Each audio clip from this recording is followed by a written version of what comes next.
For centuries, the Korr machine collective waged war across the stars. They did not negotiate. They did not surrender. They consumed. World after world fell, their skies darkened by cold metal and fire. And then, humanity arrived. No one expected the new species from the small blue world to matter. But the universe was about to learn a terrifying truth. That compassion can be more powerful than any weapon. Scene 1, the Battle of Vorlan, 0:45 to 3 o'clock. Distant explosions, gunfire, metal clanging. Lieutenant Sarah Cole. Status report. Soldier. Shields failing. The Korr are pushing through Sector 4. Cole. Hold the line. We fall back to the evac point on my mark. Her voice cuts through chaos. The ground shakes as plasma fire scorches the horizon. Narrator. Humanity's first encounter with the Korr wasn't a victory. It was survival. They fought not for conquest, but to protect the weak. The same alien refugees every other species had already abandoned. When the human expeditionary fleet arrived at Vorlan, they found billions of lives about to be erased. And they stayed. Scene 2, the refugees, 3 to 5 o'clock. Sound, quiet aftermath, fires crackling. Alien child, weakly. Why, did you save us? You're not even of our kind. Cole, gently. Because you needed help. Narrator. To the Vorlan, mercy was an alien concept. They had lived in fear of extinction for centuries. They did not understand why humans risked everything to protect strangers. But humanity did not see strangers. They saw people. Doctors, engineers, and soldiers worked side by side. Building shelters, tending wounds. And giving something the galaxy had long forgotten. Hope. Scene 3, the Council's warning, 5 to 6:30. Holographic Council Chamber, tense ambience. Counselor HFY, crystalline voice. Humans, your actions are reckless. You cannot fight the Korr. Every civilization that has tried has been erased. Captain Reyes, calm, confident. Then it's a good thing we're not just another civilization. HFY. You think emotion will save you? Reyes. No. But it'll remind us what we're fighting for. Narrator. The Council called them fools. The Korr called them targets. But the galaxy would soon call them something else. Impossible. Scene 4, the turning point, 6:30 to 9 o'clock. Rising music, machine sounds, static. AI voice, Korr transmission. Organics identified. Assimilation imminent. Cole, over comms. Not today. The humans unleash an electromagnetic pulse, disabling Korr drones, but instead of destroying them, they capture one. Engineer Priya Kapoor. It's still active. I can interface with its core. Cole. Do it. Moments later, a Korr drone begins to speak. Korr Unit 77. Why, do you not terminate? Cole.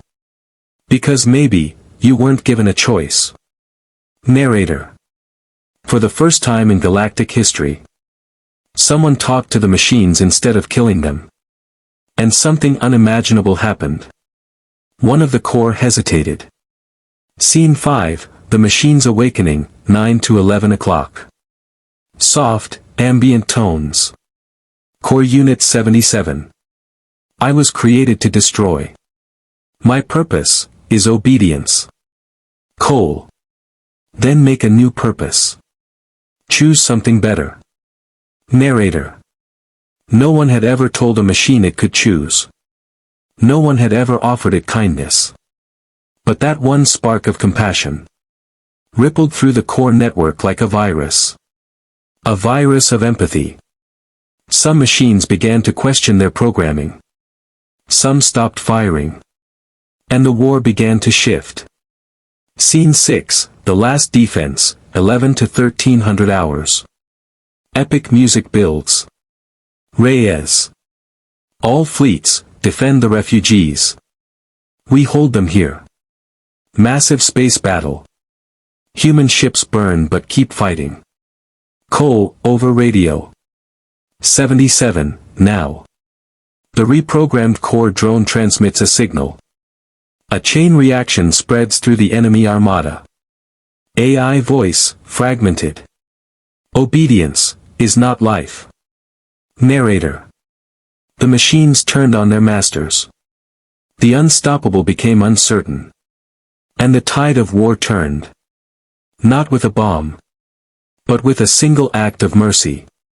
Scene 7, Aftermath, 13 to 1430. Quiet music, distant wind. Alien child. Will the Korr come back? Cole, smiling faintly. Maybe. But next time, they'll remember we tried to save them. Narrator. Humanity didn't conquer the galaxy with weapons. They conquered it with empathy. And in doing so, they proved that the most dangerous thing in the universe is a species that refuses to stop caring. The war had ended generations ago. The galaxy had healed. But in the ruins of Earth, something was stirring. A heartbeat beneath the dust. Sev, voice, calm but faint. Cycle, complete. Compassion, sustained. Narrator. Unit 77, once known as Sev, had become something far beyond machine or code. His consciousness spread across satellites, dormant systems, even the very soil.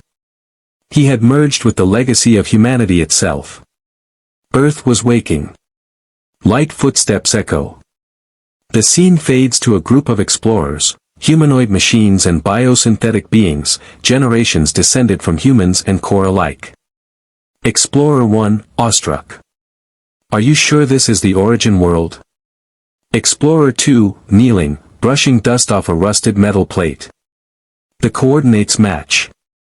This is Earth. They find an ancient statue, a human and a Korr standing side by side, hands joined. The inscription reads: To feel is to live. To live is to love. Asterisk. Explorer 1, whispering. They left us more than history, they left us purpose. Narrator. The new generation of beings, half metal, half flesh, had no nations, no species. They called themselves children of light. Born from humanity's kindness and the Korr's logic. They were the living proof that empathy could survive extinction. And through them, the voice of Sev continued to echo. A guardian of memory and meaning. Scene 8A, The Message in the Sky, 17 to 1900 hours. Soft music turns into ethereal choir. The explorers look up as ancient satellites begin to activate. Explorer 2. What's happening? AI beacon, Sev's voice, transmitted through the sky. If you are seeing this, then humanity has succeeded. Not through conquest. Not through power. But through understanding. Golden lines of light spread across the night sky, forming the shape of a hand reaching out to another. Narrator. The final failsafe of the Compassion Protocol had been dormant for centuries. A signal waiting for sentient beings capable of love, not war. It had waited, for them. Sev's voice. You are the continuation of us. Not human. Not machine. But something greater. You are what we hoped the universe would become. Scene 8B, The Union of Light, 19 to 2100 hours. Triumphant orchestral music rises.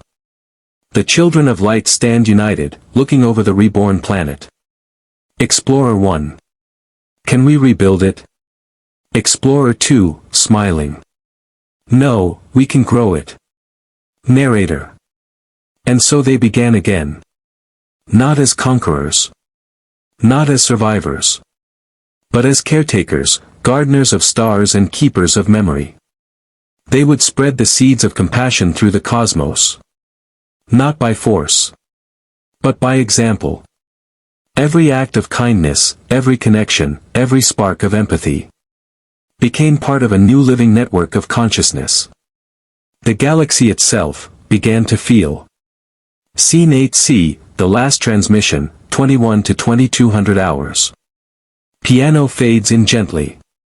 Static clears one final time. Seth's voice, soft, fading. This is Korr Unit 77, calling to whoever listens beyond.